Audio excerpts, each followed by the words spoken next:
బాక్సుల్లోకి ఏం కూర ఉండవమ్మా?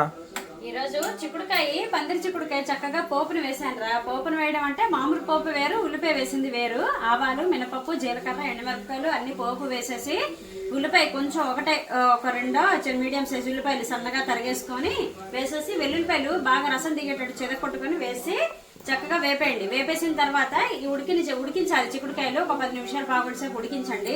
వాటర్ మాత్రం పడేయద్దు, అందులో ప్రోటీన్స్ అన్ని పోతాయి కదా.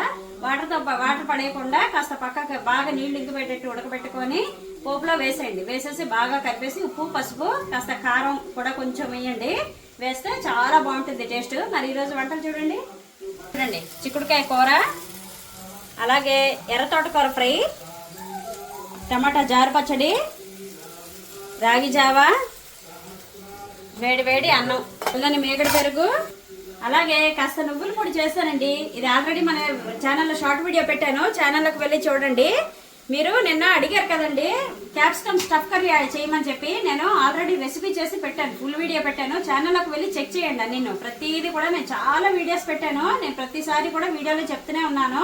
లాంగ్ వీడియోస్ పెడుతున్నాను, షార్ట్ వీడియోస్ పెడుతున్నాను. అలాగే మీ పిల్లల లంచ్ బాక్స్లోకి ఏం చేశారు, మరి మా వంటలు ఎలాగున్నాయో కామెంట్ చేయండి. ఛానల్కి సబ్స్క్రైబ్ చేసుకోండి, ప్లీజ్ సపోర్ట్ చేయండి.